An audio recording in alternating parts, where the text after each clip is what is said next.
هلا ويا أمهات. صار لي هواية أستخدم هذا الرجيلاك، كلش أعتبره مفيد. هو بالشوفان بالحليب والعسل، ما بيه مواد حافظة، بيه فيتامينات هواية اللي يحتاجها الطفل. يعني هاي نصيحتي للأمهات اللي أصلا يعني ما يسوون وجبات أو ما يعرفون الوجبات المهمة للطفل، أو ما عندهم وقت هواية يسوون أو يركبون الوجبة يسووها بديهم طبيعي.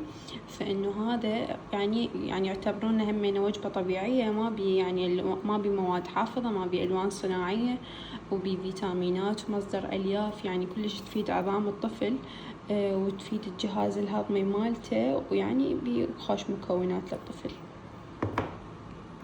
راح أخلي مي رقمين. بسم الله الرحمن الرحيم. باعواني مستخدمة نص العلبة تقريبا. ناخذ هاي بسم الله الأولى وهاي الثانية. بسم الله الرحمن الرحيم.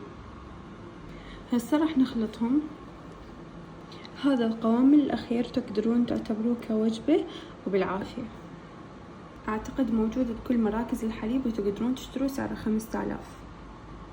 صباح الخير مامي. جتي الطيارة جتي الطيارة جتي الطيارة جتي الطيارة.